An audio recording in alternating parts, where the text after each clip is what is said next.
I really want to talk about this movie, Uncle Peckerhead. It's not what you think. Who is Uncle Peckerhead? What is Uncle Peckerhead? Uncle Pecker.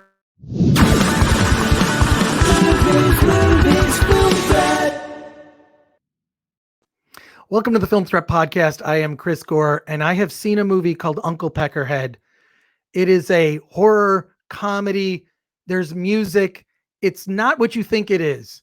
The poster, first of all, the poster for this movie is amazing. It's just a gory, bloody.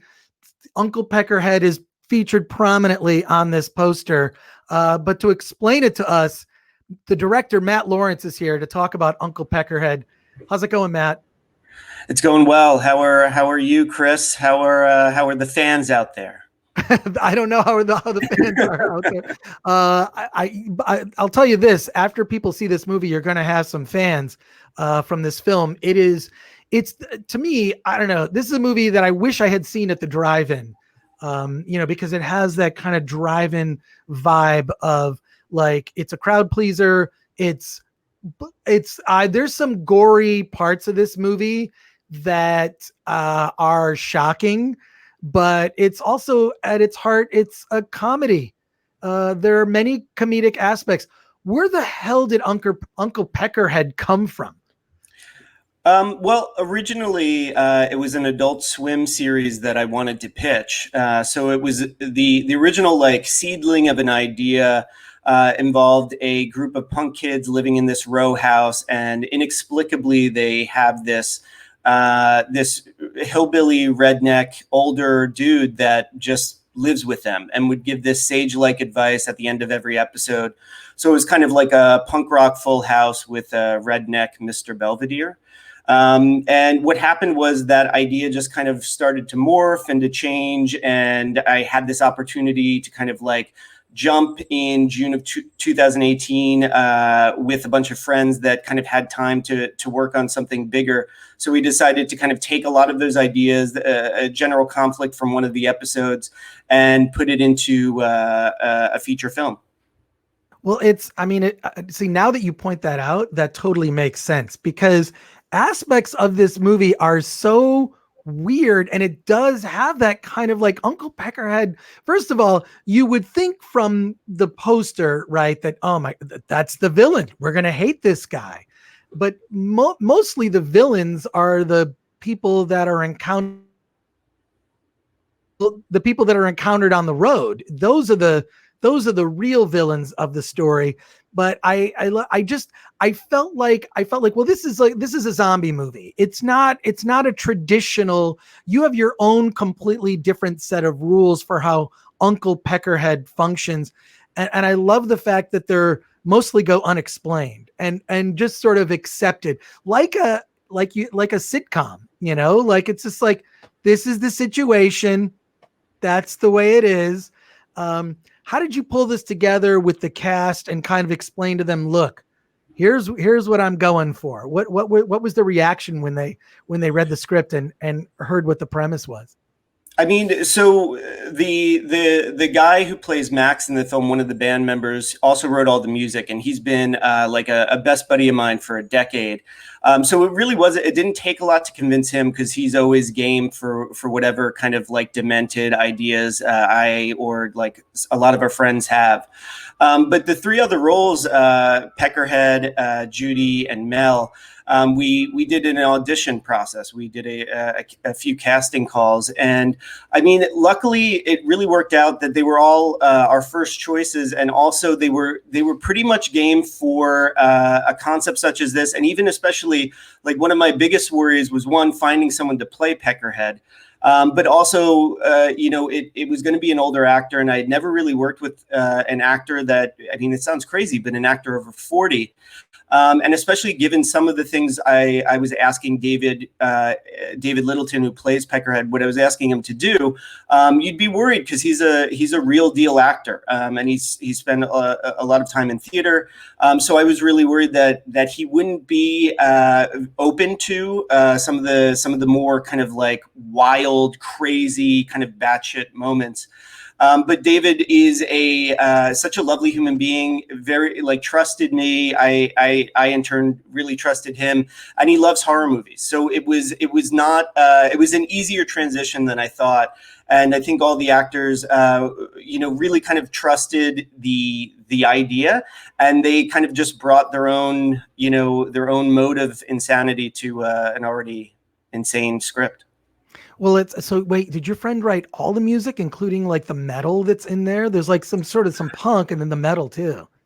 So the metal was written by Christopher Marty, who did our score, but all of Does music and the rival band, the music was written by myself and Jeff, who played Max and wrote the Duh music. So if it's actual kind of like a singing, performing thing, it's Oh, you froze there. You froze there, Matt. Let's see if you'll internet can be challenging these days. I think because we're all online. Wait, are you back? Yes, I'm back. Sorry. Okay, good. No worries, man. It's just what and if you're listening to this or watching this happens to us every day. This is the first 5 minutes of every Zoom call or Google Meet is adjust your settings. No, this is you're muted. No, turn off wear headphones. Whatever it is, this is the age we live in. But David Littleton is the actor who played Peckerhead.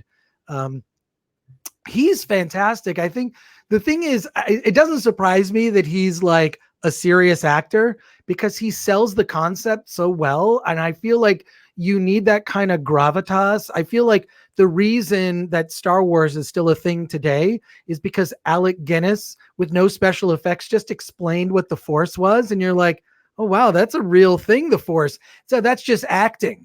And totally. Uncle Peckerhead does his own. It's not like I'm comparing Uncle Peckerhead to Obi-Wan Kenobi.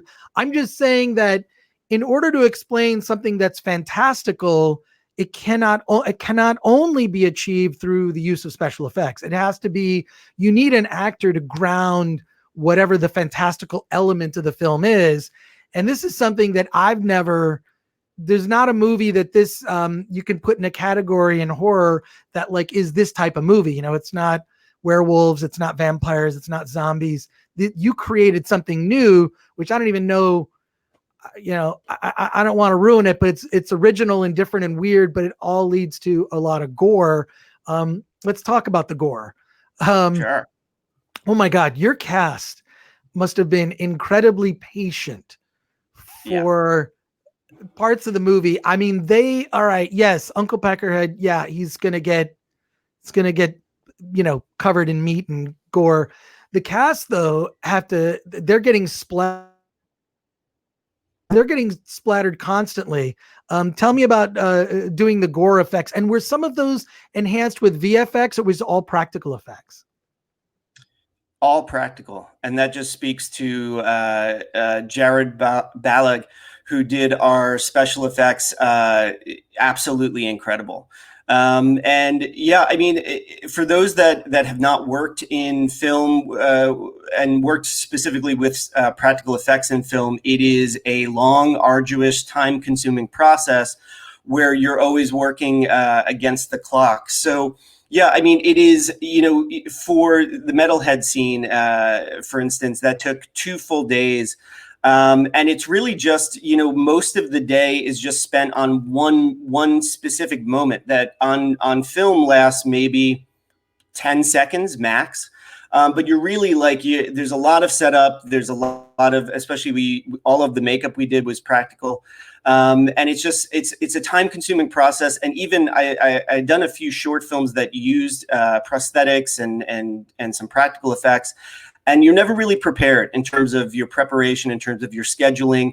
And it is kind of like, a collaboration. And like you said, just I'm so grateful that both the special effects team, as well as the actors, as well as everyone else on set, is so incredibly patient during that time, because you're spending 12 hours to really get maybe 20 seconds if it goes off well. Your butthole's also like super puckered and you're holding your breath because, you're spending a full day, however much money that equates to. And if the film or if that scene doesn't go off, if the effect doesn't work or the blood doesn't go off when it's supposed to go off, you're just, you're up shit's creek. The gore effects. First of all, I'm surprised it wasn't enhanced by VFX, because a couple of those shots are just, I mean, it's like you had a fire hose of blood for a couple of this. I'm reminded of, not that your movie compares to this film at all, but like in the gore department, Tokyo Gore Police has like over the top blood effects, and Yeah. clearly you were going for that, and it works.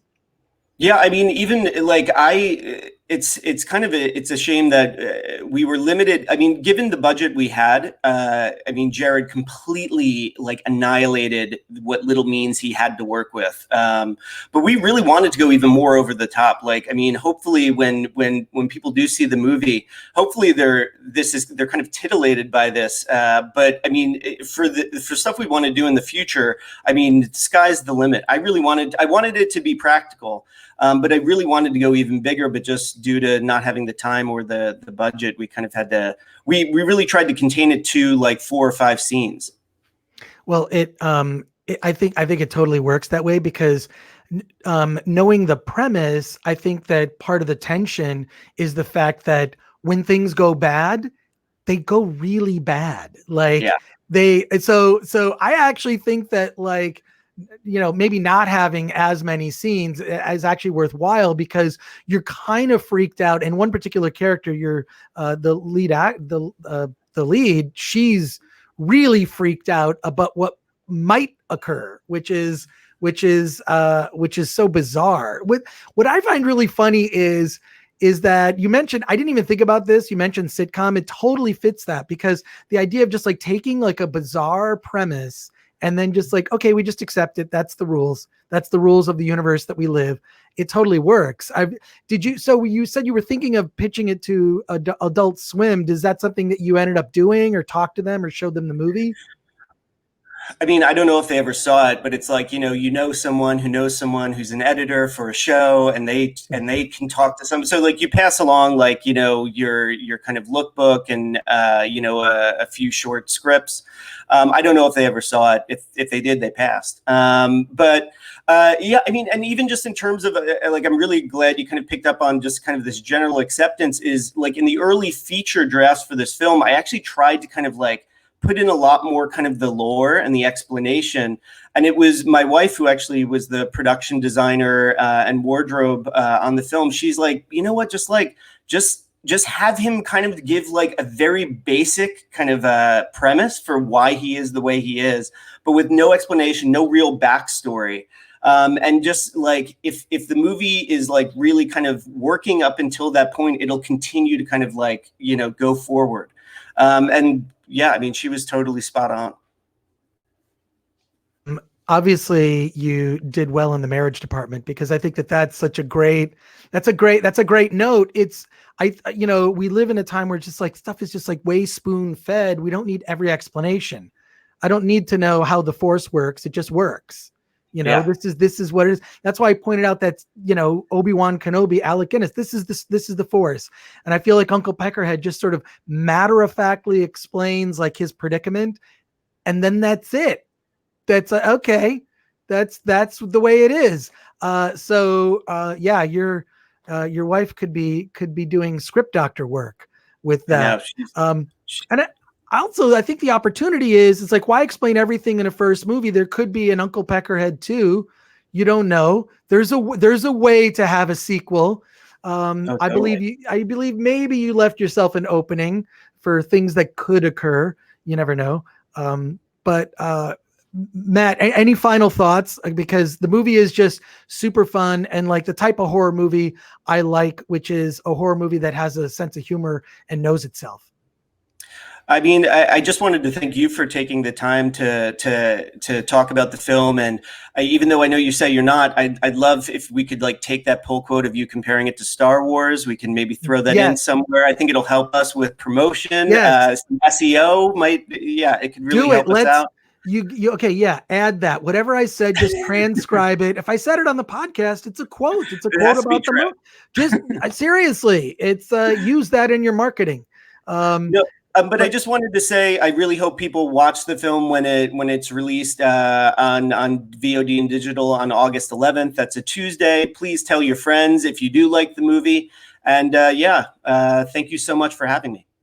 And Matt, thank you for introducing Uncle Peckerhead to the world. It's super fun, and it's if you're a fan of horror like I am, it's just it's my favorite type.